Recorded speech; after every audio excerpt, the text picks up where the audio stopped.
Welcome to TCBC Bicycle University for May 1st, 2025.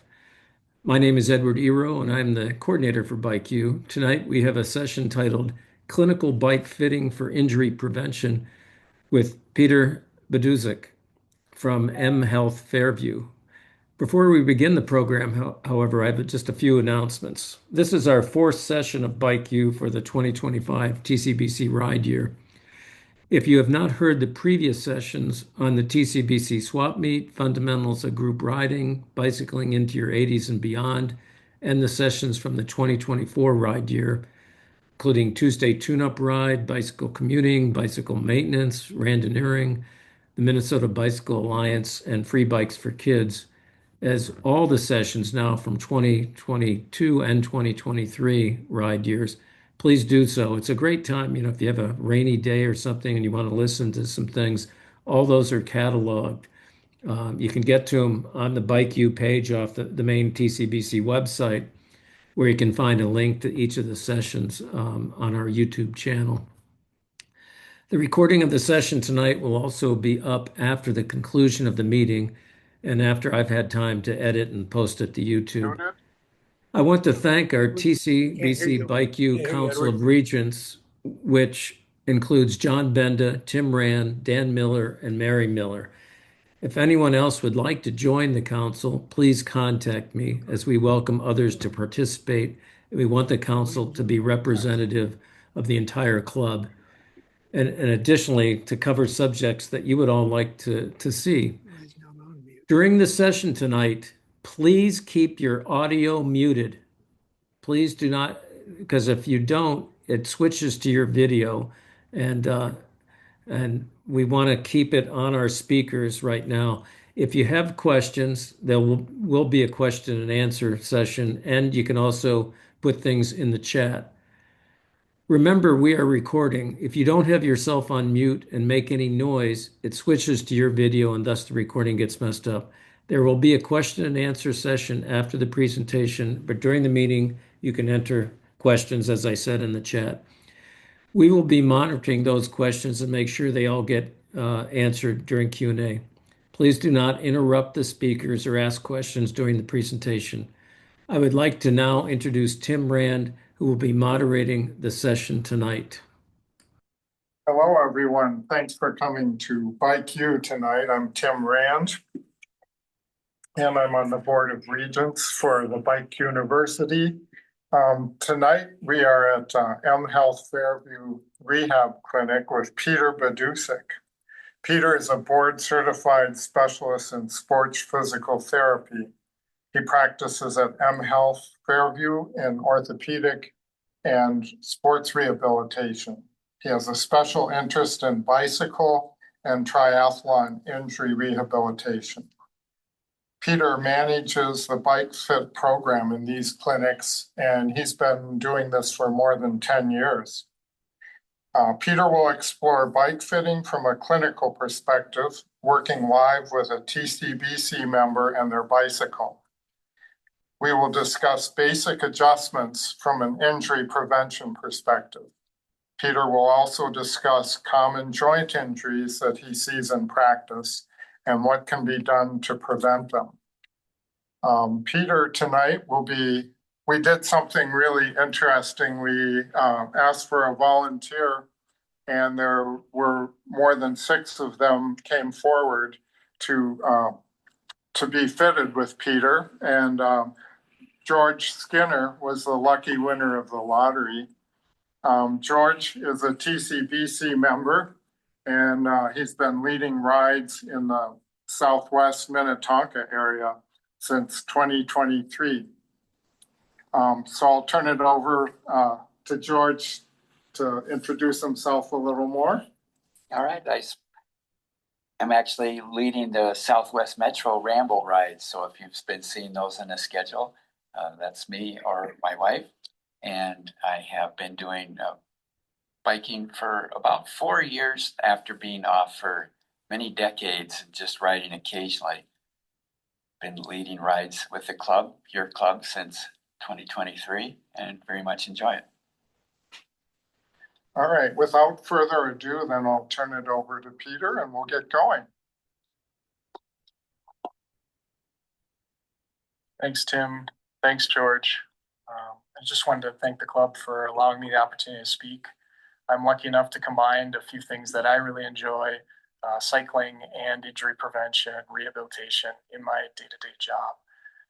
As you mentioned, today we're going to talk about a few things about the clinical fit. I'll go over what it looks like, so what you might expect, what some things you might see if you were to get this, pros and cons. I'll go from kind of a heel to head screening of it, or talk about injuries that I see with cyclists, and maybe some DIY hacks or ideas you can do maybe before, save you a trip to the doctor, save you a trip to the PT. We'll circle back a little bit on seats because it's sort of a tricky topic, and I'll give you what I know on that information, and then hopefully leave you with a couple exercises from an injury prevention standpoint that maybe can help just about every rider, or maintain health for a lot of riders. And then one with questions if you have any at the end.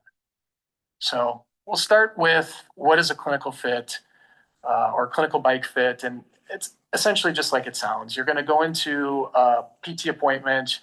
It's an 80-minute appointment. So you'll come with your bike, your normal riding gear, and then we'll take a look at you, meaning there'll be an off-the-bike assessment. So you'll answer some questions. I'll find out a little bit about yourself, do some screening tools, and then put you on the bike for what you're really here for, and look at static and dynamic measurements. Big pros with the pros and cons for this type of fit. Pros, certainly, as a PT, I have a good understanding, background, training in human anatomy, biomechanics, and can integrate that with some of the injuries or just some of the positioning on the bike. So that's certainly a helpful thing. Another one is often cost. So a lot of times the process to get it is people normally have an injury. So my knee hurts when I'm biking, or my knee hurts when I'm off the bike, or I do a lot of biking and my knee hurts.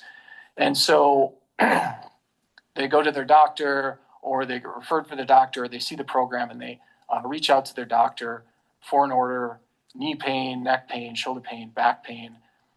Please evaluate bike, please evaluate CycleFit. That sort of opens the door for that piece. So if you're looking for that's probably the best way. Haven't seen a lot of problems with the physician order and sort of reimbursement for most insurances, but certainly that's something, if you're ever concerned about that, make sure you give them a call. So with that being said, starting with the subjective portion. So what do we do? What are some of these questions? Well, it's important for me to get a feel for what is going on. So basically, what are you experiencing on the bike? Where is that pain? Is it at your knee? Is it at your back? Is it at your neck? What does it feel like? Is it the inside, the outside? Does it come on long rides? Does it come right when you get on the bike? Does it come when you come off?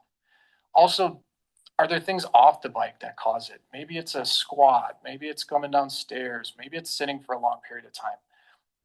Just knowing a little bit about the actual symptoms. Then what kind of rider are you? So most of you are club riders, but maybe you're also riding mountain bike. You're also doing a ride across Minnesota. You're doing kayaking in the summer, hiking, things. What is your activity level? How much time are you spending on the bike, and what are your goals? So maybe your goal this year is to do a century ride. Maybe your goal is to do this race, and it really hurt last year when I was on my bike, my back was bothering me. How can I improve that? So getting a general feel for that.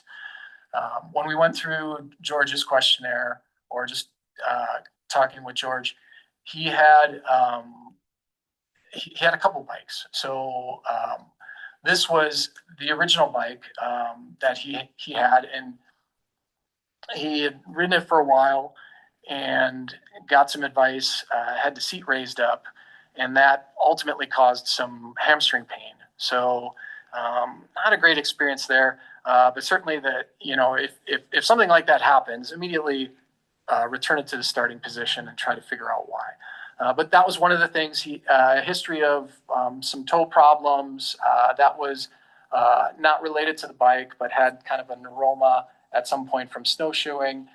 So some activity level, some hiking, snowshoeing, and then from a exercise standpoint, he was doing some mobility exercises. He was doing some hip hinges, some things off the bike that it's really important and helpful for me to know, so I can get an understanding of what you're already doing and not reinvent the wheel or say, okay, maybe this is something you can add to it, or you might not need that, but if you really love it, you continue to do it. So kind of an understanding of the bike, the pain, what you're doing, and maybe like job wise too. Are you retired? Are you working and it's a real physically demanding job, or are you sitting all day at a desk? And so not only on that bike are you in a flex position for a couple times a week, but also you're at the desk and you don't have a sit stand option and you're sitting there for a long period of time. So maybe your back or it's contributing to some other condition you have. So going through that information, I think is important. And then we'll go through kind of a screening process. And the screening process will vary depending on what we find. So it's kind of in a logarithm that you kind of go through and problem solve depending on what I hear from George. So what he was talking about, we wanted to look at his hamstring flexibility at first. So go ahead and lie on the table, George.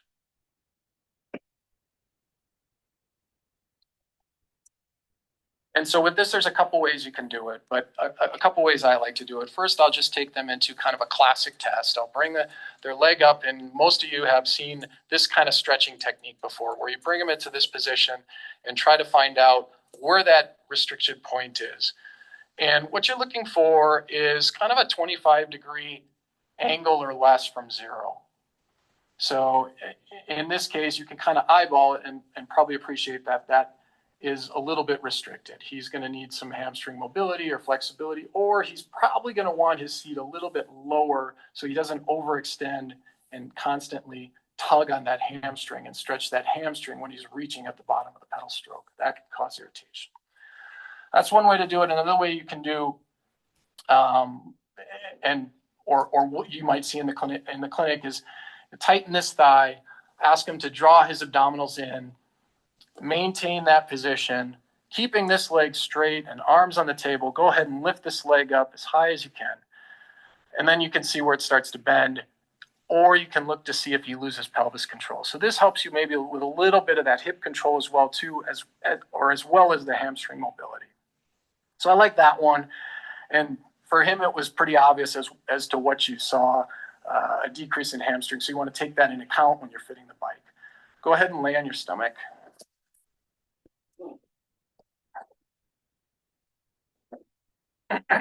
So then I'll often look to quads, right? We're really, as cyclists, we like to use our quads. And we sit flexed on the bike often. So we'll be in a shortened position. Those quads and hip flexors will be in that position for a long period of time, and oftentimes they're tight. So you want to make sure you maintain mobility with those. And then this one, you just ask for feedback, or I like to. Is that okay? How do you feel? That's tight. Okay. So same thing here. You want to get a comparison side to side. And you want to see, is he somebody who can touch his heel to his bum, or is he kind of 30, 40 degrees away? And in his case, he's a little bit restricted as well. And so I would certainly incorporate both of those mobility exercises to his home program. Go ahead and sit up for me. Then we move up. A lot of times back mobility is an issue for patients that I see. And in particular, kind of that mid to upper back. We're kind of hunched over, rounded. And when you start to get decrease in mobility in that region, it can lead to neck pain, shoulder pain, upper back pain. So a good screening tool I like to do is a rotational screen. So we're going to have him place this, and you can easily mimic this at home as well too, with maybe a broomstick, a golf club, or a wooden dowel if you have one. And I'm going to just lower the table a little bit to get his feet planted. And then I'll ask George just to keep his hips planted on the table or chair, wherever you're doing this. And he's going to rotate as far as he can to one direction. You're going to use this as kind of a bar to see what his rotation is, and then have him go the opposite direction. And you're looking for a comparison. You're looking for an asymmetry, or you're looking for, is he able to get 45 at a minimum, hopefully 55 degrees of motion. And what we noticed with him is he had a little bit more motion when he goes to the right versus the left. A lot of people have asymmetries, but it was also reduced. So this is another thing I would address off the bike for George. And we'll talk about some of the exercises later as we go through. And it certainly can be a good tool at home that you can use, or a good measure. You can kind of video yourself or have someone look at it and use that as a baseline, and then see a month later, have you improved? Final screen. Go ahead and lay on your back one more time for me, George. While he's laying down, I like to do is look at calf flexibility. There's not a ton of ankling motion that you need to cycle, but ankle mobility is important for cycling, and it can lead to other injuries. So I like to make sure that they have a good amount of calf flexibility. You want to make sure that I want to make sure that I pay attention to him when I do this, so that I can tell. And what you're looking at for here is a minimum of kind of a 20 degree. So if 90 is 0, like a 20-degree motion, or maybe a more practical numeric is a knee to wall position. And I'll show you what I mean by that. But for me as a clinician, when I did this, I could visualize that he had enough motion, so I didn't incorporate that test for him. So he has great calf mobility. Why don't we go over here and just show the group though. So for this screen, what you want to do is measure out about 10 centimeters from the wall. So you get out a little tape measure about 10 centimeters, place the tip of your foot there. And then what he's going to do is he's going to keep his heel down. He's going to maintain an arch throughout his foot. And then he's going to bring this knee forward as far as he can. And if he can hit the wall, he achieved, the distance that we want, or the minimum distance. If his heel pops up, he collapses in the arch, or not able to maintain that, or he's not able to get that far, then it's a flexibility issue potentially, or a joint issue, and you want to address that piece. Good. And you always measure side to side to make sure both. The final one he was actually doing for his home, one of his home exercises is a hip hinge. And I like this exercise because it really kind of shows a good upper trunk strength. Are you able to hinge at your hip and maintain kind of a good posture through cycling? Because a lot of us, we round through that back. And so you want to be able to, and George, go ahead and show what it, kind of feet about shoulder width apart, slight bend in the knee, then hinge at the hip. So he's getting into that cycling athletic position. And here we want to see at a minimum 50 degrees, and he can get into a pretty good aero tuck without losing the posture. And that's great. Come back up. So that'll bode well for position on the bike, and meaning he can probably tolerate, or flexibility-wise, tolerate a more aggressive position than a lot of people. Then I'll also look at a few strength measures too. Oftentimes hip strength can be a problematic area for the cyclist. And so I just like to get a few baseline measures before I get them on the bike. So go ahead and lay on one side, doesn't matter which side. Yep. And so here we're looking at glute strength. So kind of your glute medius or lateral hip strength. Go ahead and lift that leg up. Hold it there for me. And then what he's going to do is he's going to meet my resistance or try to beat me, and I'm going to try to beat him.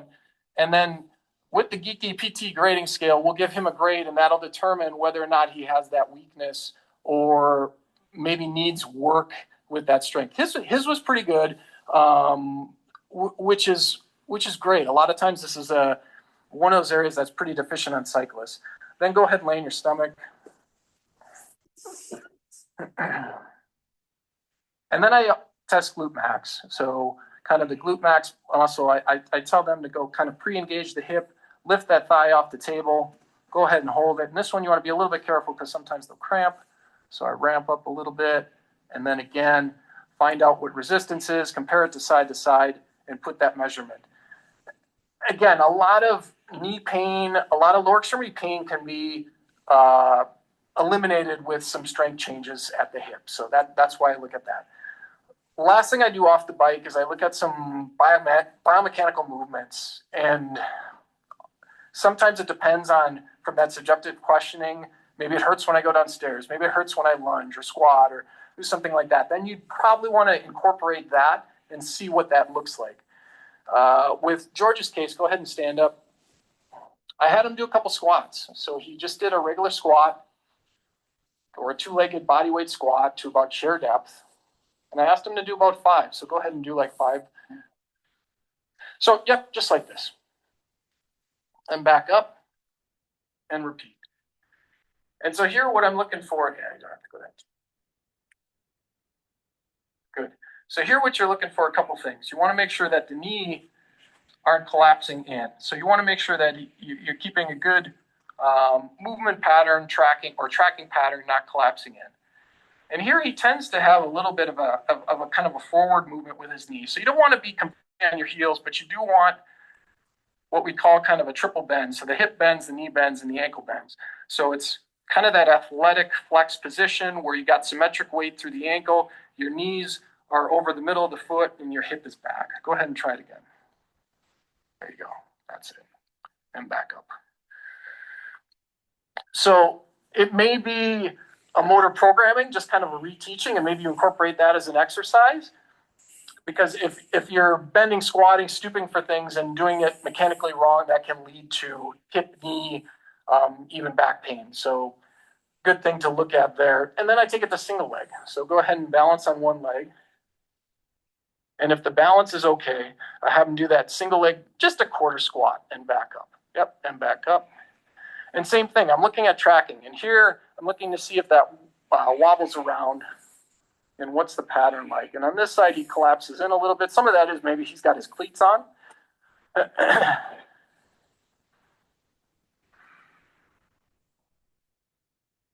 Yep, and some of that is maybe balance. So maybe you give a balance exercise, maybe you don't. Maybe that's fine and okay. But it's one of those things that I note and kind of keep an eye on, because when we're pedaling, it's kind of this single leg mini squatting motion that we're doing. Now, granted, we're planted on a bike, but that is that. And so you want that movement pattern to be proper in standing as well as on the bike.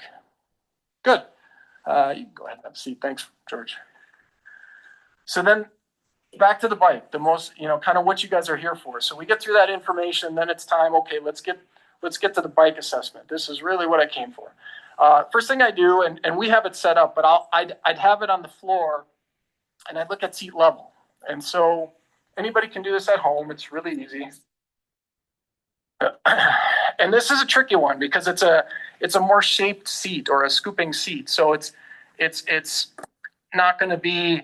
So what you want to do is find that point where you're. It's kind of the widest part where that sit bones is going to be, and that's going to be what you want to go kind of level off of. So if it's flat, no problem. Put the bubble level on there or the digital level, and look to see what it's reading. You want it to be 0 to 3 degrees. Within that sort of range is the typical norm. And most likely it's going to be neutral to down.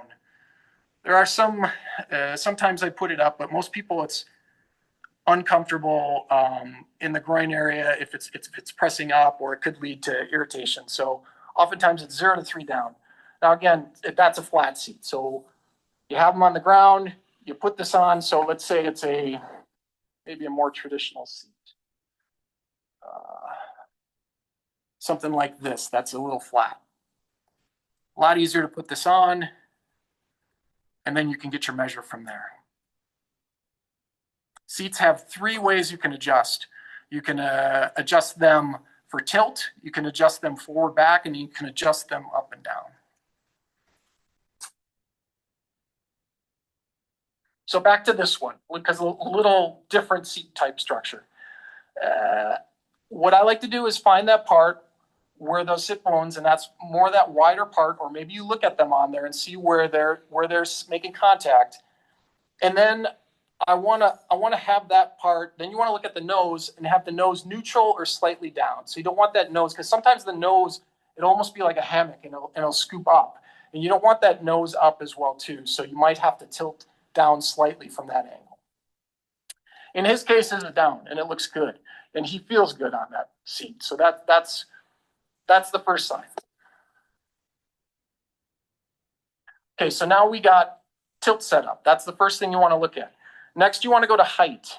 And seat height is a measurement. Is certainly the DIY. There's lots of DIY hacks. A lot of people will put their heel, the shoe, or their cleat with the heel on the pedal. So I got my bike cleats on. I go to the bottom of the pedal stroke, and I got my heel on the pedal, my knee's almost straight. They use that as a starting point. It's not a bad place to start. So you want a small bend at the bottom of that pedal stroke. We like angles, and I think that helps dial it in. So like anything with the BikeFit, there's a range, and we try to put whoever that patient or whoever that person is in that range. So George, let's have you come up here, and I'll kind of demonstrate how I measure this.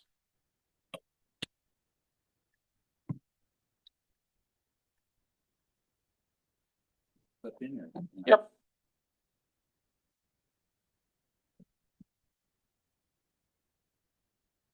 So I'll ask George to go on the hoods, and I'll ask him just to warm up for a couple minutes to kind of find that comfortable spot. And then I'll find my measuring device. Give me 1 second.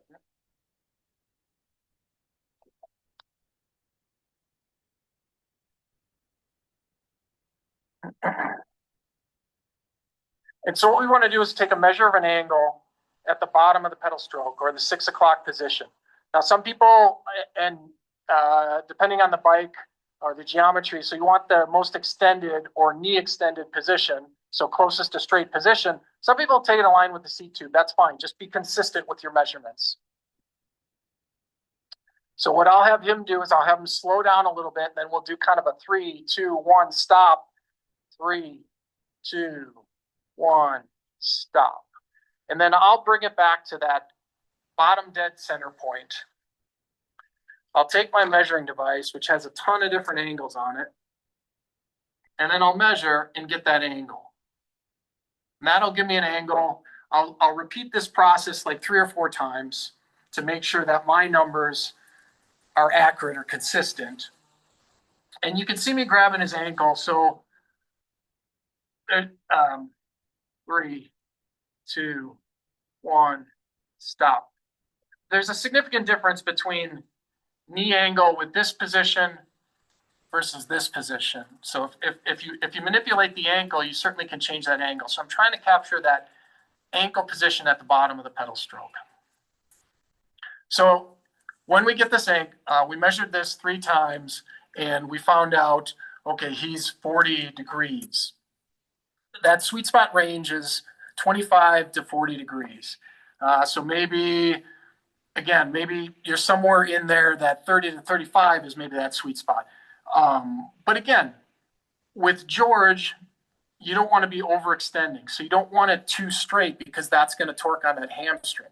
So we put him at the higher end. The other factor you got to think about is the aggressiveness of the bike setup. So if we essentially drop that angle into the lower portion, we're going to raise the seat up. If we raise that seat up, this is going to get higher, and he's going to put a lot more weight through his arms, potentially causing shoulder pain, wrist pain, neck pain, kind of craning forward.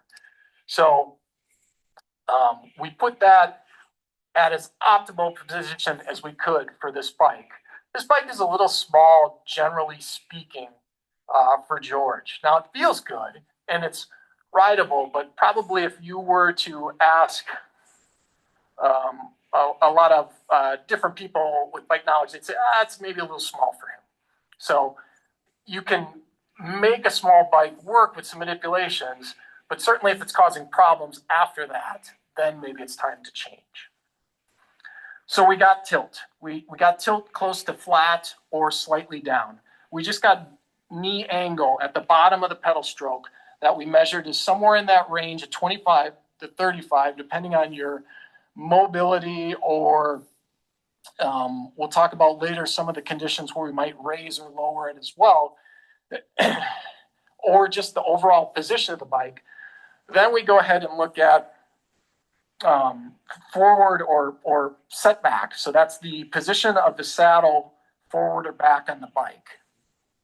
And with this, where you want to start, best place to start is right in the middle. So put that right down in the middle and then move back or forth. And when I talk about these moves, make it incremental. So maybe like a half centimeter is your adjustment.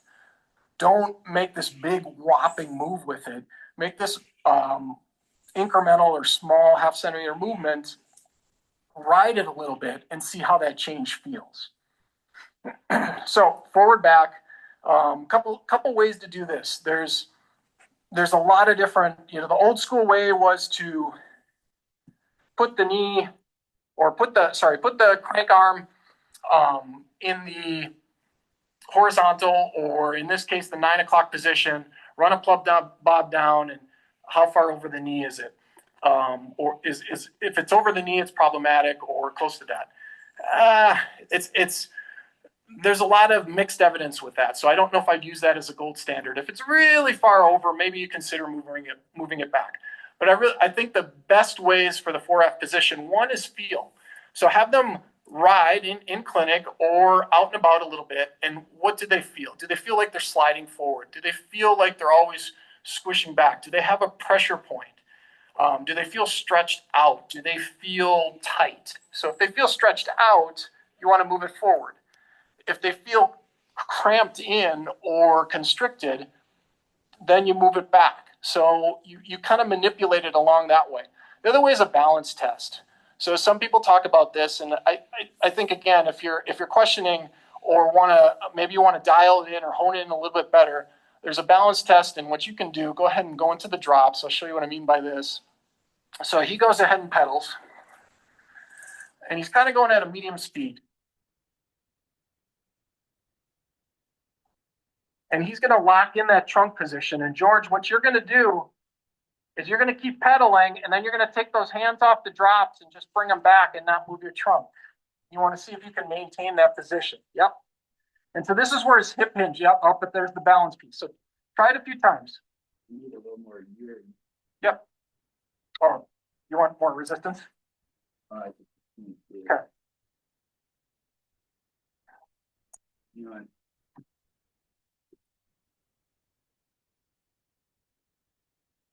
Good. Good. Okay. So you want to see if you can hold that, but more importantly, you want to see if he rounds or arches. And this is going to be a sign where, okay, maybe you want to move him back a little bit if that's the case. So this is more of a sign of how far forward I can move it in control. And this looks good. Yeah. So a little bit of a learning curve too, just to get used to. Not many of us ride no-handed anymore. I don't know. Maybe you guys do, but that's not. But that's a good way if you're second guessing. Where is it? Is it too far forward? Bring that off and see what happens. If you slide off, then it's maybe too far forward. I feel like I had it swept forward a little bit. There you go. Yeah. Good. So, okay, you can go ahead and slow down a little bit. So that's the seat, right? So we looked at tilt, 0 to -3, kind of in a downward tilt. We looked again at seat height, and we're looking at the bottom of the pedal stroke, 25 to 40 degrees. Then we look at where it is on the rails, so where it is forward back position, and you put it right in the middle and then kind of make micro adjustments from there. Now we go up and we look at trunk. So we look at trunk angle, and here you're going to go from horizon to kind of mid thorax. And it's pretty easy to visualize, so you don't, but certainly you can look at this and you can see what we're looking at here with him is like a 48 degree measure. And so For a lot of our normal club riding, commuting, recreational riding, you want to be in that 35 to 55 range. And so he's right smack. 45 is kind of that sweet spot, or an easy number to remember and look at. You want to make sure, and he does a good job of keeping a slight bend at his elbow. So now you look at trunk angle. We got that dialed in. And adjustment of trunk angle, maybe you move the stem up. Maybe you move the seat down. Maybe you move the seat up. So this is kind of how aggressive the bike is set up, is that trunk angle. And that's something depending on what kind of riding style you are. Maybe you're doing time trials or triathlon and you want to be in a real aero tuck position. So that's, yeah. But I think 45 again is a sweet spot there. The next angle we look at is a shoulder angle. So here we'll look at, again, trunk, and we'll run it through the shoulder bone or the humerus and kind of the axis of the arm. And here what we want is, and if we're looking at the number here, it's this number we're looking at. It's like an 84, 83-ish. Sorry. What we're looking at there for is the sweet spot is 90 and kind of 5 degrees plus or minus. He's a little bit below that. And we talked about that. This is a smaller bike, so we expect it to be tighter. That's going to be the case. So with him, we're probably going to move that seat back on the rails to make him longer. And they did. So instead of being in the middle, it's actually back. And then we run out of room. So if he's feeling scrunched or feeling tight, you can maybe move the stem forward a little bit to make him wider, or longer, I should say. Or maybe then it starts to become a new bike at that point. The other thing we look at, so then kind of moving forward statically, I look to see elbow-wise, does he maintain a flex while he's riding? And just overall posture. And again, he's one of the things George is really good at is he has a really good posture on the bike. I had the opportunity, he has another bike, he brought that bike in. One of the disadvantages, I didn't talk about some of the disadvantages of the clinical bike fit, but certainly one of the disadvantages is I'm not a bike shop, so I don't have all the bike tools that a bike shop may have. I haven't seen as many bikes as the bike shop sees. I certainly see a decent amount of bikes and a good amount of different styles that come through the store, but I don't have all the equipment or all the tools sometimes that I need to make adjustments. I don't have a seat library, so a bunch of different saddles to have a patient try on.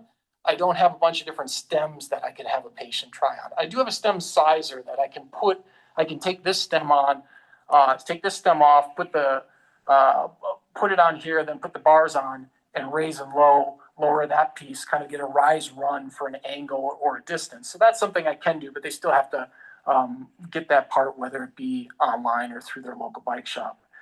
I don't have tools like Retool or a pressure mapping system for bike seats. That's certainly another disadvantage I don't have, and I'd love to get those, but we just don't have the budget for it. So that's certainly a big con of a clinical bike fit is the equipment and the tool piece. Good. So that's the static measures. Then kind of moving forward, I also look at dynamics. So what I'll do is I'll take, and that'll be pretty simple. It'll be an iPad, and I'll look at from a side view. So go ahead and pedal, George. I'll look at a video clip from the side.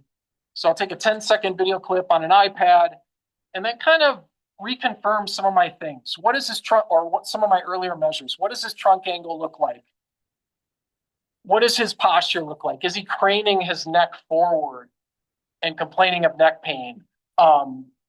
Is he arched or rounded at that low back? Is he really kyphotic or rounded through the upper back? I'll stop it at a couple frames in the bottom of the pedal stroke on the iPad and just make sure that the knee angle looks similar to what I've been measuring. I'll also measure the other leg. I didn't do it here, but statically when we're doing the static part, just because sometimes people have an asymmetry. They'll have one leg length that's longer than the other, or the cleat position will be set up differently.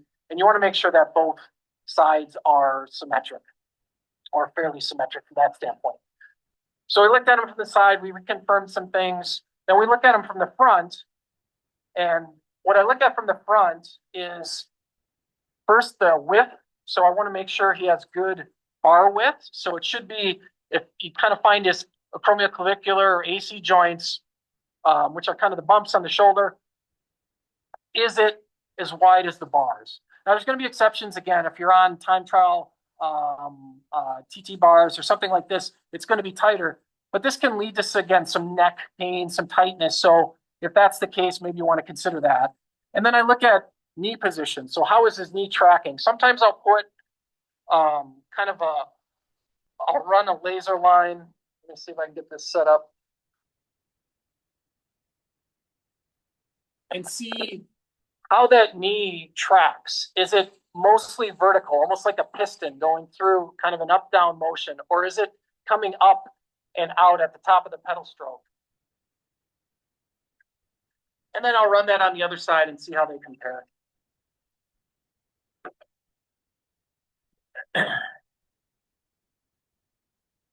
And then what we'll do is we'll get them off, so you can go ahead and come off the bike.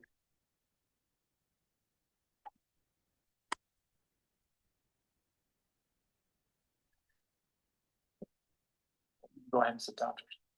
So then what we'll do is I'll go over any findings with him that we hadn't already discussed, or if there's something on the bike on the video I want to show him that maybe is a little bit out of the ordinary, or hey, here's something we want to work on. Maybe there's a drill for track to address that tracking pattern. We'll incorporate that piece, or kind of unlocking the elbows, things like this.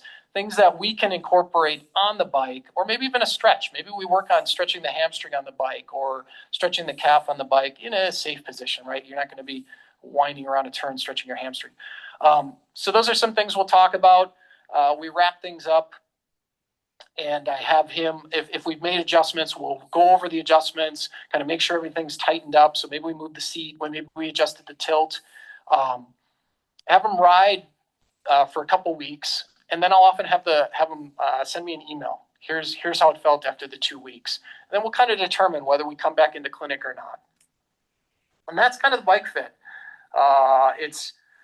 It's a nice tool, and like I say, small changes are one thing to think about if you make them yourself. So the next thing I wanted to talk about was kind of going through heel to head kind of things I often see, things I often find, and like I say, maybe some initial steps or changes. So if we start at ankle, or bottom of the foot, big things I find, two things. One is hot foot. So people have that numbness in the front of their foot. It's a really common thing with cyclists, and it's a pressure causing compression on a nerve. Biggest thing you want to do with that, or first thing you want to do with that, is try and move the cleat back on the shoe. Or if you're not wearing cleats, move your foot forward on the pedal. You want to change that pressure point, and you don't want as much. You want to change that lever arm so that more the middle of the foot or less of the front of the foot is causing that pressure point on the pedal. That's a similar thing with Achilles. So Achilles tendinopathy, or that big cord on the back connecting to those calf muscles, sometimes you can get irritation from there. And if it's not that you're overreaching with your saddle, or if it's too high or too low, the extremes, and at the bottom you're pulling, you're either having an extreme up position or extreme down position, and you're doing that repeatedly, and that's causing the irritation. If that's not the case, then it's probably, again, moving that cleat, so there's just less ankle motion in general. It's more of a neutral push through that foot. So for both of those, I'd suggest adjusting your cleat, and that's moving the cleat back on the shoe. Moving up, knee. So knee, I like to think about 4 ways. So I think about it, is the pain on the side? Is the pain on the front? Is the pain on the inside, or is it on the back? And maybe it's everywhere, okay? But certainly that's a case too. But if it's on the outside, I like to think IT band. So there's a connective tissue, comes up, attaches to a muscle up here, and it can be an irritating factor. This is one of those that it's kind of like hamstring. It's one of those rare cases where you lower the seat. More often than not, you'll see people raising the seat up from a comfort standpoint or from helping the knee pain standpoint. With IT band, where it tends to rub or irritate, if it's more distal, is at that 35-degree bend point. So if you can get the seat below that by lowering the seat and never get into that 35 range, kind of where he's hanging out, then you don't get that irritation. And that can calm it down and you continue to ride while you're cycling. If that's not the case, then I look at mechanics. So this is another one where his single leg squat, if you're collapsing in, you can get irritation to that or hip weakness. So on the bike, like I say, I look at lowering the seat. Off the bike, I look at mechanics and strength. Front of the knee, that's usually that patellofemoral. The patella is the kneecap, the femur is the thigh bone. It's that irritation of that joint often. Sometimes can be compressive, can be caused by a lot of things, but that's one of those where often raising the seat will be helpful. Similarly, you want to look at the mechanics. It's another one where that squat or the pedaling stroke can be collapsing in or not symmetric and causing pain. With the patellofemoral, another one too is maybe increasing the spinning or the cadence, maybe shortening your crank arms, things like that to get not as much grind, not as much mashing, so to speak, of the pedals. Inside of the knee, think about if it's low, it could be hamstring related, but more often not, it's joint or maybe arthritic kind of knee position. And so if they have kind of a knee out position, that's another sign of that one as well. And so there you might want to try like a pedal spacer. You might want to try a brace, and probably going to raise the seat up a little bit there too. Behind the knee hamstring, we already talked about that. That's George's case where you lower it a little bit. And then maybe, so we talked about the forward back position. The other thing to think about is the more forward you move the seat, the more the ratio of quad to hamstring. So the quads are going to be used more. If you move it back more, the hamstrings and glutes are going to be used more. So in that case, if the hamstring's irritated, maybe temporarily you move the seat forward on these rails a little bit temporarily. Moving up hip, I think of two things. I think of groin or joint pain, and I think of lateral pain, which often is like a bursitis or a glute irritation. So either one of those, if it's a bursitis or a glute irritation, think about the mechanics. So think about same thing. Is there an abnormal tracking pattern on the bike? Is there weakness at that hip? Is there pain with squatting, moving, things like that? Groin pain, this is one where you might have to similarly change the setup of the bike. So maybe you get them in a more upright position. There's a little bit of controversy there. Sometimes they talk about lengthening too, so increasing the reach, but where I've seen more success with this one is getting them in a more upright position. So bringing this up, maybe bringing this down a tad, and then maybe shortening the crank arms as well too, so that you're not coming up into that compression as high. Moving up, low back. Low back, oftentimes you want to look at the posture on the bike. So this is the big thing. Are they rounded? Are they overreaching? How do they feel on the bike? So are they arched? You want that neutral position of the spine. So are they arched or are they excessively round in that back? If that's the case, then maybe it's either shortening or lengthening via seat, via bars. Moving up, shoulders, neck, upper back, that's often weight on the front of the bars. So it's oftentimes that there's a distribution pattern where maybe the bike is set up too aggressive. So this might be considered an aggressive setup where there's a significant drop between seat height, or maybe this is lower. And then you just bring this up. That's a pretty easy fix, and then work on posture. Make sure they're not, again, kind of craning forward, hunching forward. Give them some drills to work on that posture, both on the bike and off the bike. Finally, wrists. So there's two things you can see, well, two common things I see there, and that's compression and nerves. There's the ulnar nerve and the median nerve, and the median nerve is often from this, and the ulnar nerve is often from kind of this position. And so what you want to think about is kind of a neutral bar position. So a lot of times you just tilt the bar or rotate it, I should say. So it's kind of a handshake position when you're on the hoods. So it's not excessively out and not excessively in, kind of a neutral position there. And then when you're on the tops, it's not hyperextended, almost like keyboarding. When you have kind of a hyperextended position there, you can get that irritation or that compression to that nerve. So go with the easy things first. Go with the gloves. Go with the padded tape. Maybe an ergo bar.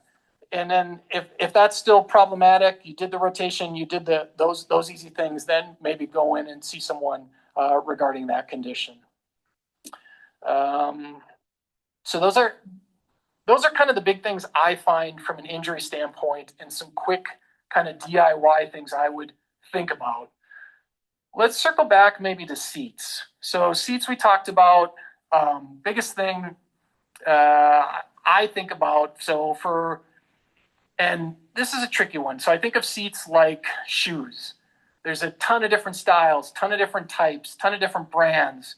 And there's some technology behind it, but then there's also a little bit of feeling it out as well too. What feels good? So ultimately it should feel good, right? Like there's the myths that the seat's going to break in, or it's always going to hurt on a seat. Well, yeah, maybe if you're doing a 9-hour ride or a massive hill climb or something like that, there's probably going to be some discomfort.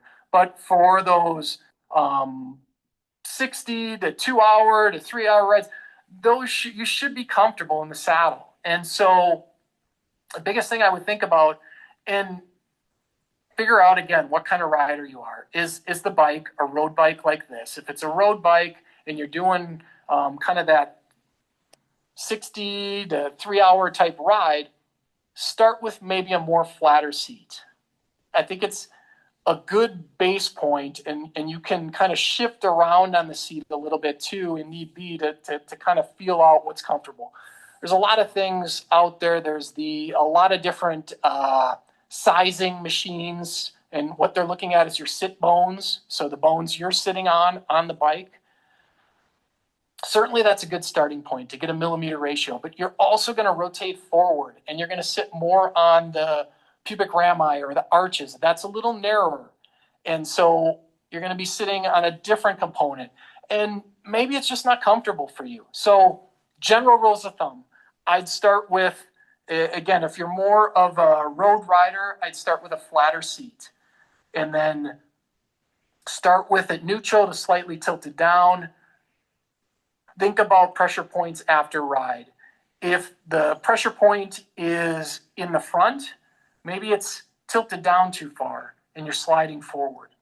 If it's in the back, maybe it's tilted up too far and you're getting crammed into it. Or the other scenario is, so that one can be both. It can be tilted down too far and you're sliding back in and you're kind of hitting the back ends if it's a sloped upward seat.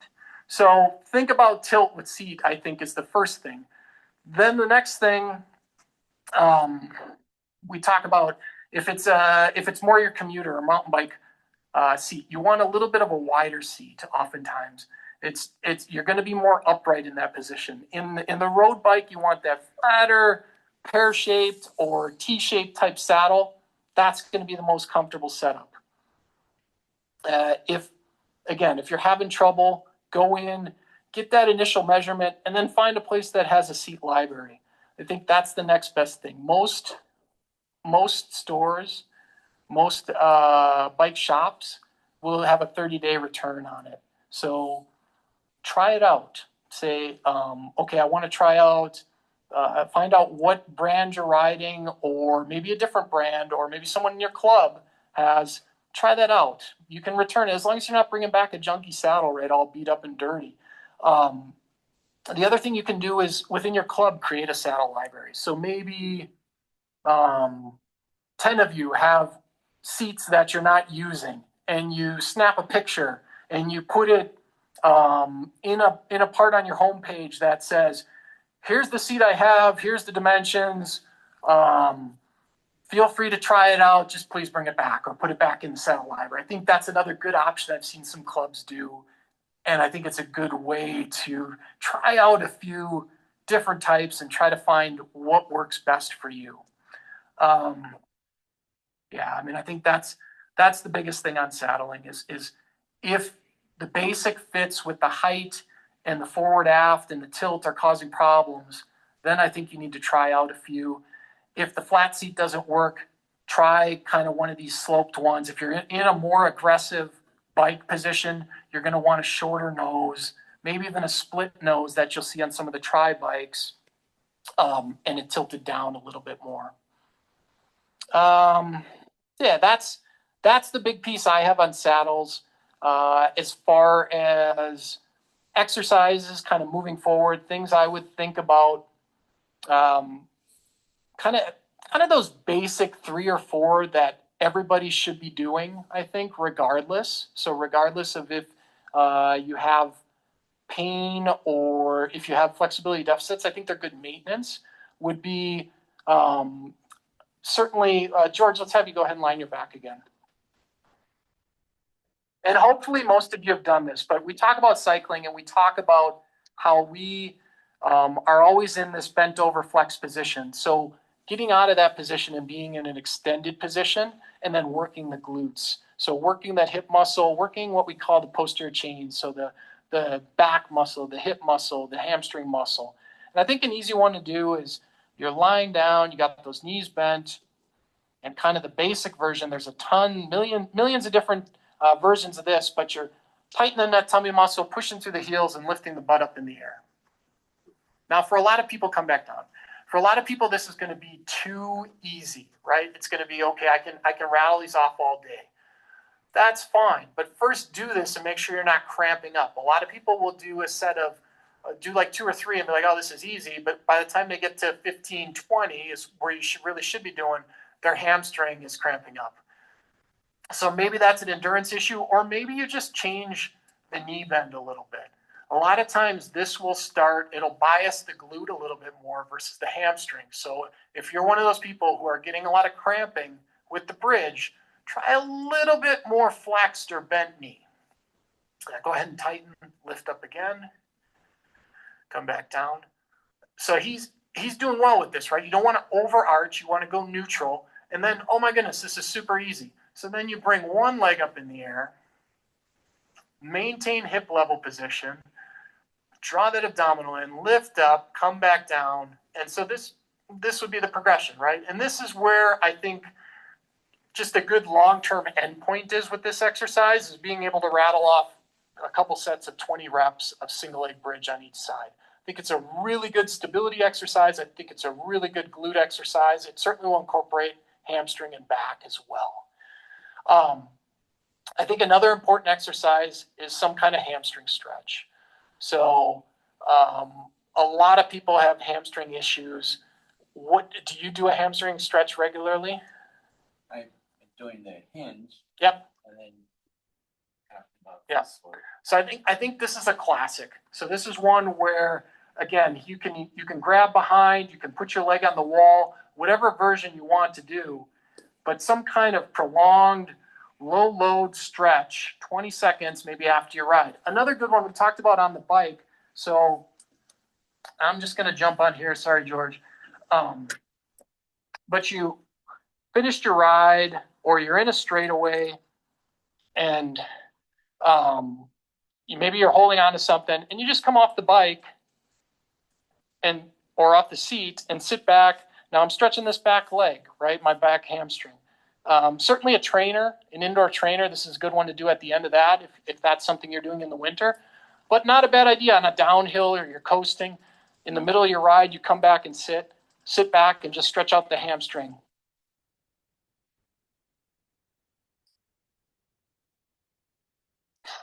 The other one we talked about was for that upper back, mid-back area. So we saw the rotation, we saw the asymmetry that he had in that position. So go ahead and get on all fours. So kind of hands and knees position. Yep. And certainly if it's uncomfortable to be in this position, shoulder-wise, then maybe you modify. But the one that we like is where, you remember the one where you're kind of reaching up? So go ahead and bring this arm up in the air. And then follow through. Yeah. So some people call it a thread the needle stretch. And you're really going to get some rotation through that upper back and shoulder and arm. And you're going to get this extension piece as well too. And it's maybe a 5-second hold at each position.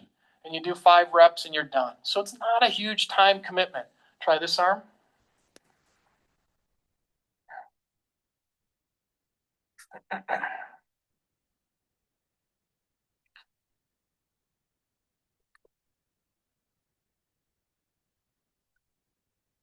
Good.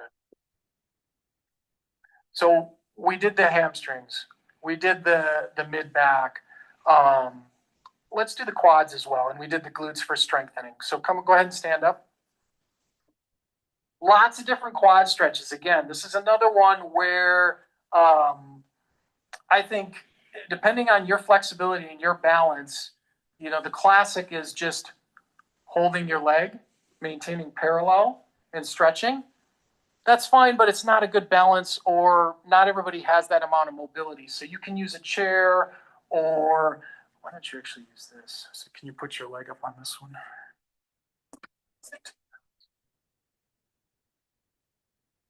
There you go. And then he can dip down into almost a little bit of a Bulgarian squat, so to speak. You feel a stretch in the front of the thigh? This side? Nope, other one. No. Okay. Come back up. Bring this leg forward a little bit. Do it again. So that one goes up. And then stretch. Kind of sitting back. Oh, man. So you get a little bit of stretch there. Yeah, so that'll get a little bit more of that upper hip. And then where the first one, if you, so, you know, and again, maybe it's a chair, so it's a little higher up, and you can do kind of sit back into it.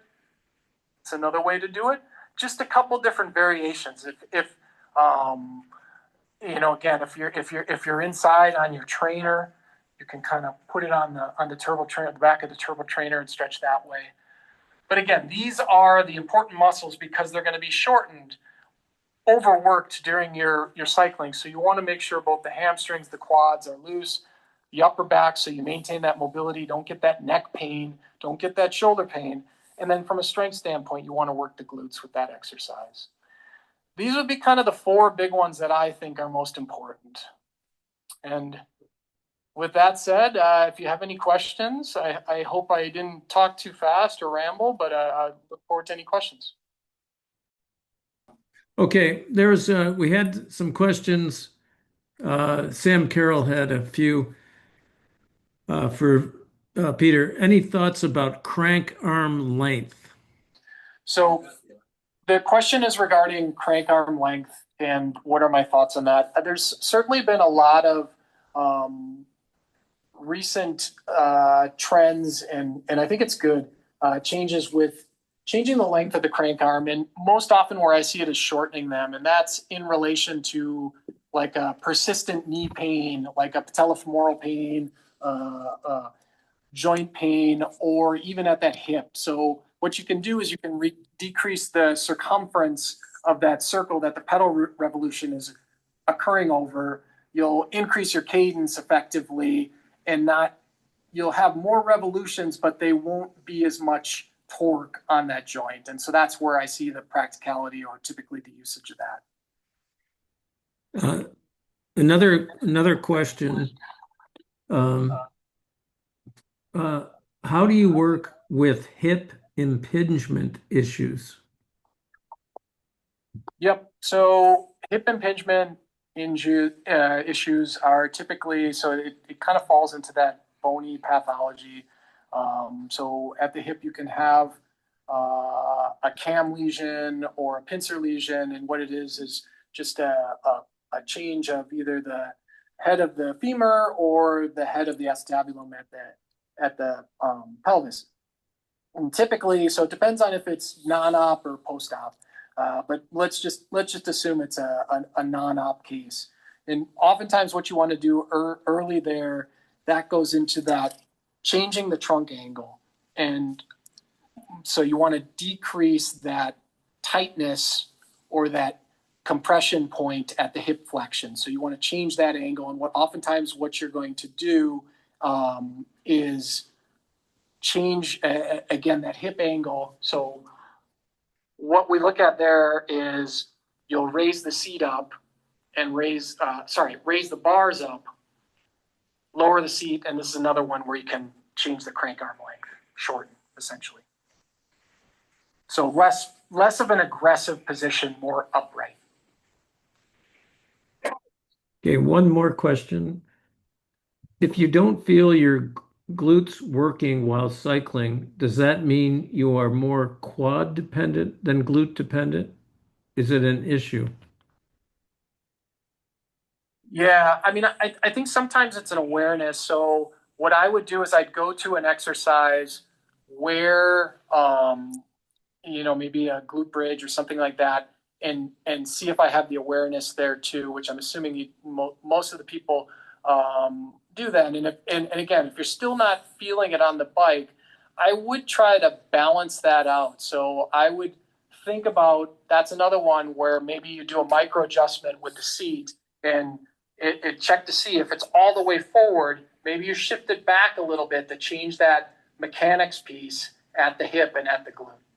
Or maybe you pre-engage through kind of the cycle. You think about tightening that glute muscle as you're pedaling, in particular, more the downstroke. And again, the power phase is really that up phase with the quad, but you're going to engage those glutes and hamstring on the down phase. It's just not going to affect the power of the glute. So pedaling drills. That was all the questions, Tim, from the chat, unless anybody else has any. Anybody in our audience? We have a crew here, and I'd like to recognize them. Like to thank Dan Miller, our videographer who got all these great close-ups for us, and also John Benda, who helped us get the sound from here. So thank you so much. And yes, George has another question. So I often heard about people using a motion of wiping the feet at the bottom of the stroke to kind of pull back, not pulling up. I guess that's not really a thing anymore. I mean, they used to talk about pulling up on the pedals, but now it's just pushing down and pulling back. Yep. Yeah. So again, I think ultimately what you're looking for is kind of a fluid sound with your pedal. So if you're feeling, or if you're hearing like a inconsistent, like a type of motion with your pedal stroke, then you break it down into those segments. But agreed, I think there's been a trend where that part is more the drive of the other side of the leg. You still do activate and pull up. I just wouldn't single it out unless there's an inconsistency or not using it all. Basically, what you're trying to do is maintain the speed while the other side is drive. So yeah, the two key components are those. Good question, George. One other question I have. Yep. What I didn't disclose was that Peter is my personal physical therapist, and he's seen me through a lot of bicycle injuries, unfortunately, but also hip replacement. Is there anything specific we see in my generation? We see a lot of joint replacements, a ton of knees and hips, especially. A few shoulders, but for bicyclists, it's not uncommon to see knees and hips. Any comments on that? No, I think it's great. And I think the continue to cycle after the joint replacements is great too. I think the early adaptations after the getting comfortable getting on and off the bike is usually the scariest thing for a lot of the riders early on. And then there is, I think, a little bit more off the bike work with that as far as getting the strength back because it's going to be depleted. Maybe a little early on position so that the flexion angle or the hip isn't compromised or put in as much of an aggressive position. But even then, it depends on the surgeon and if it's an anterior or posterior approach. If it's posterior approach, a little more restrictive curve. Yeah. Okay. And anything about knees? Knees, I mean, knees, I think the biking's great for it. Yeah. So I think the key there is similar probably to a hip where you want to ease back into it. You know, a lot of times I'll get patients who they're sick of doing motion because there's this period where you're early, you got to get the range of motion back. You're doing these boring quad sets and straight leg raises. So they finally get some freedom on the bike and they go out and do a 40-mile ride and aggravate the joint. So you want to scale up is really the biggest thing I see there. And in that case, maybe you want to keep that seat on a little bit of the higher end of the margin versus the deep flexion. That 25 to 40 range that we talked about. Tim, we had one other question come through from Art Chris. If time permits, what is the pedal stroke for people riding a recumbent, specifically both pushing and pulling? Yep. So recumbent, certainly the mechanics or the position is different, but the thought process is the same, meaning I would think about it more of listening to the sound of the pedals, the pedal. So again, looking for that inconsistent sound and then adjusting, okay, where is it dysfunctional? And then, okay, I need to work more on my drive. I need to work more on the downstroke. Similarly, it's not a huge crank back. It's the same kind of concept. It's just, again, a little bit different of a sit pattern, so to speak.